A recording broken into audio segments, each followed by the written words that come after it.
Hello everybody, it's Brian here. Today I thought I would do an addendum to a previous video I did recently, which was part of a thread started by Chris at The Long Cut, which was 10 records I listen to the most. Now I'm pretty sure that the records I chose for the 10 are definitely records I listen to a lot. But after I made that video, I started to think about other records I had, and I think there are some that may have challenged some of those. Maybe in some cases, a couple of these that I'm going to show today may have made the top 10, but I wasn't thinking about them. So what I thought I would do is another video called 15 albums I've listened to the most. And I said albums instead of records because in some cases I would have played these a lot as on cassette or compact disc. So bear with me because I have 15 records to show, and I'm not going to spend too much time talking about them because that would be boring, but let me just go through these. And the first one is a record I had on cassette first, and I played the cassette so many times I actually destroyed it. It became distorted and stretched, probably because it was in a car at some point. And that's Joe Jackson's Night and Day. And I will say this is a case where my favorite record from Joe Jackson, I think, is his best record. I would choose this, even ahead of the first two records, which I have a lot of love for. This one, I think, is a really fine record. It's made in such a way that if you don't know it, it flows together. Like the songs are linked together. Maybe not thematically, but in terms of how the music ends. Like the songs don't end and start again. There's no space on the first side. And the transition, for example, between Target and Stepping Out is really, really nice. Side 2 has some more introspective songs, Breaking Us in Two, Real Men, a slow song. These are all really great tracks. And Cancer, which is a funny song considering Joe Jackson's position on Secondhand Smoke. But let's leave that aside. So, Night and Day from Joe Jackson. This was probably an oversight, and this record maybe I should have included because I've listened to this record so many times, and that's Velvet Underground and Nico, the debut record, and from 1967. But this is obviously not in 1967. It's not a gatefold. It's a Canadian pressing. I'm gonna say from the early part of the 80s, and this is Lou Reed and John Cale are two of my favorite musicians. I listen to this a lot. And everyone knows this record. I don't really have to go into it, but for me, it has this weird combination of pleasing tracks like Sunday Morning and then these sort of in-your-face tracks like the Black Angels' Death Song. But I think this is a really exceptional record, and I've definitely played it a lot. The next one is a record that reminds me of my brother, who left home when I was at a very young age. I think I was still 4 when he left. And I think he left some cassettes behind. This may be where I got the cassette. I might be wrong about that, but I played the cassette again so often that it did show signs of wear, and that's Alice Cooper's Greatest Hits. And maybe I played it because it reminds me of certain times. And this is a really strong collection of early Alice Cooper tracks from things like I'm 18, Under My Wheels, Be My Lover, $1 Billion Babies, Hello Hooray, etc., Muscle of Love.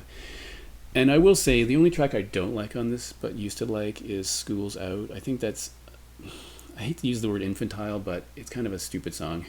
Other than that, this album is top shelf. And the good news is, it's the last track on side 1, and I used to stop it and fast forward it to get to the end, and then put side 2 on. But yeah, I've listened to this, so many times.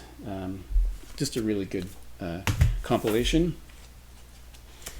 This record may or may not have made the first list if I had an actual spreadsheet like some people, but that's Joy Division's Unknown Pleasures. And initially I listened to this a lot on cassette. And in a previous video I did discuss how I was standing in a record store years ago and I was deciding between purchasing a cassette copy of this record or the vinyl version, and I bought the cassette, which was stupid. And to compound the mistake, I actually later gave away most of my cassettes. And that person then sold them at a lawn sale, so I kind of wish I still had them. But this is not an original pressing. It's from, again, the early part of the 80s. A phenomenal record, a classic. It's funny because this is one of my favorite records of all time. So thinking about that, it should have been on the first list, but I'm not sure it makes the top 10 because it's maybe something I play a little less often, but I really love it. Everything, even the cover design is just incredible. And I remember being captivated by the first time I put it on and I heard Disorder for the first time. I thought that was just amazing. This might be a surprise because if I were going to rank albums from this artist, this wouldn't even make the top. It might not make the top 10, but it might make the bottom of the top 10. And that's Van Morrison's Beautiful Vision, which is an 80s record from 1982. Opens with Celtic Ray, his Dweller on a Threshold, the title track. Cleaning Windows, I think, is a great song. But for some reason, I played this and still continue to play this quite frequently, even though I wouldn't say it's anywhere near my favorite Van Morrison record, but it's one that I pull out frequently. The next record is a record I first had on CD, and this is the CD. It's Brian Eno and John Cale's Wrong Way Up from, is it 1990? So I played that record, or the CD, so many times. I think it's a really great record because John Cale and Brian Eno are two of my favorite musicians, and many years later I got the vinyl version of this. This starts with Lay My Love. Fantastic song. One Word, also a really great song. There's so many really interesting tracks here. I really love this record. And not only that, I still have an iPod. I use it from time to time. And if I'm sitting somewhere like on a bus or subway and I'm looking for a record to play, 90% of the time I'll choose this one, just because I like it so much. It's a really great record. Awesome. All right. There is a theory that the first record you hear from a band or an artist will continue to be your favorite, but that's not the case with the next group. And that's Supertramp, because the first Supertramp record I heard was Breakfast in America. It's the first one I owned. But Crime of the Century is my favorite record, and it happens to be the one that I've played most often and played quite frequently. So this is a record that I played a lot, and I can't even begin to count the number of times I've played it. I mentioned this record in the past because there was a thread or something about keyboards, and I mentioned School because I think there's some really great keyboard work in School. Of course, I think the two big tracks on here would be Bloody Well Right and Dreamer. But again, I think a lot of the other tracks are actually better, like Asylum, Rudy, Hide in Your Shell. A really great record. And I kind of lost interest in Supertramp. The span of four records from Crime of the Century to Breakfast in America are I think the peak period. The first two don't really work for me, and then I kind of lost interest. But this one I think is great.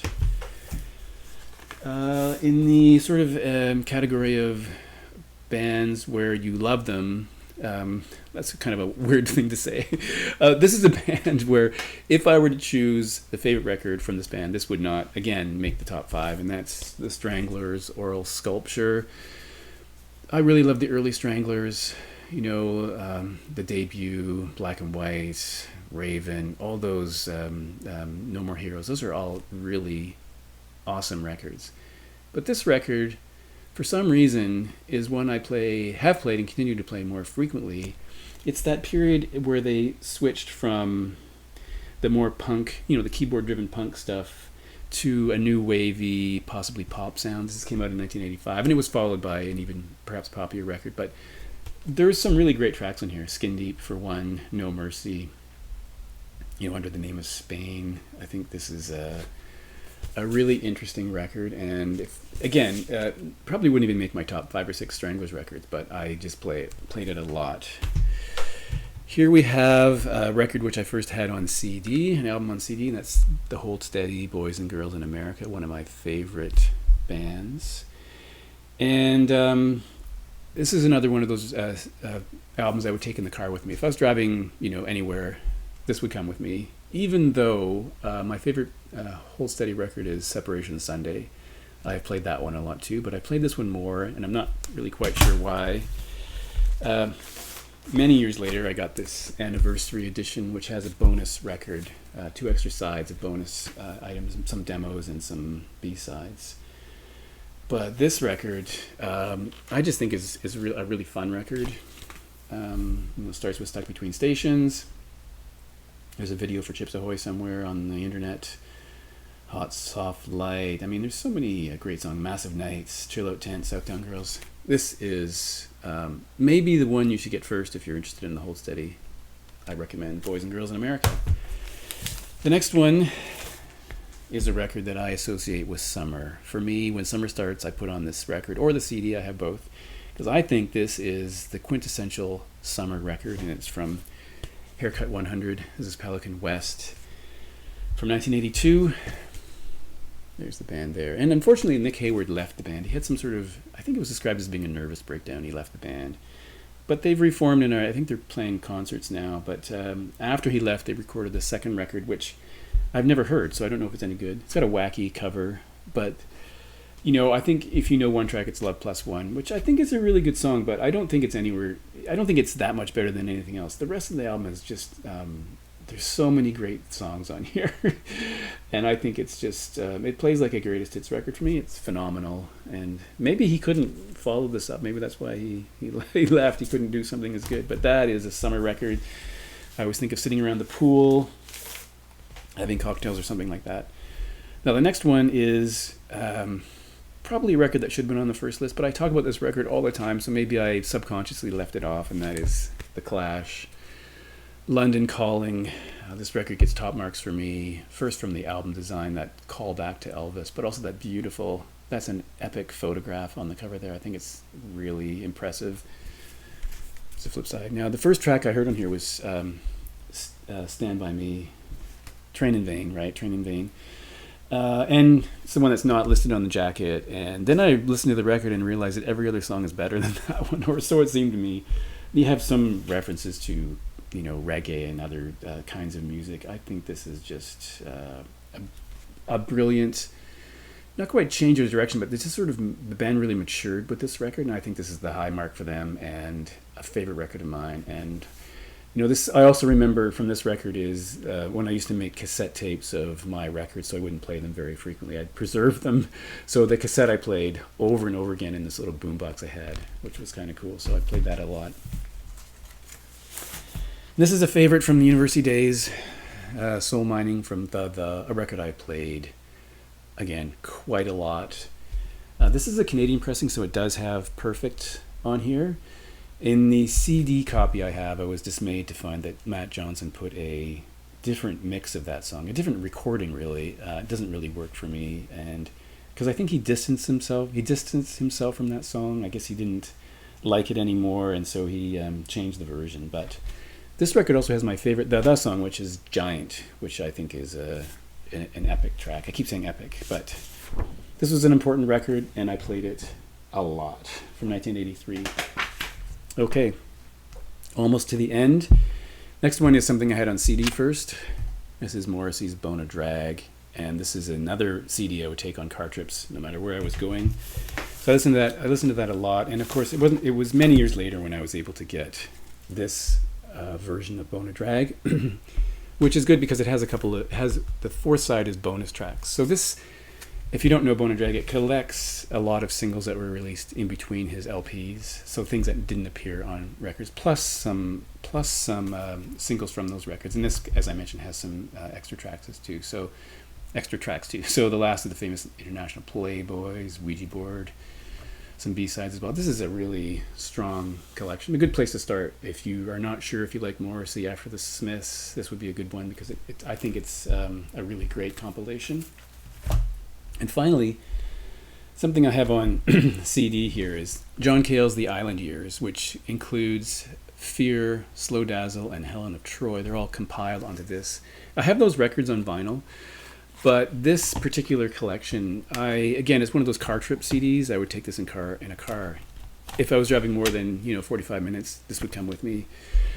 And it has a nice booklet here going through all that period of time.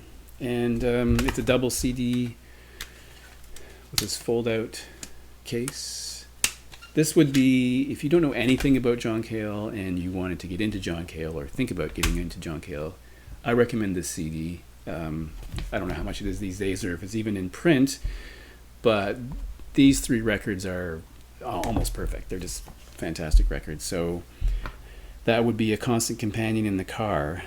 So That's number 15. And to reiterate, I just wanted to make this video because although I'm sure the first video of the 10 things I listen to the most is fairly accurate, I thought I was doing a disservice to these records because these are also records I've played a lot, very frequently. So thanks once again for watching, and I'll talk to you next time.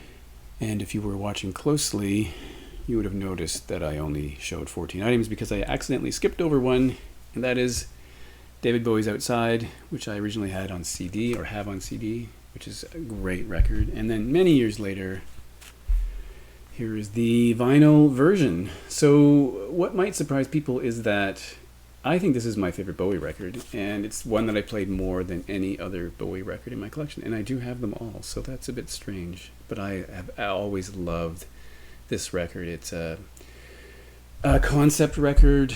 It kind of flows through a story originally from 1995. I mean, The Heart's Filthy Lesson is on here, which is just a really phenomenal song. We have Hello Space Boy, I Have Not Been to Oxford Town, The Voyeur of Destruction. I think this is really No Control. I think this is the best thing, for me, the best thing he did and the one I listen to most. So there's an addendum to my addendum video. See you later.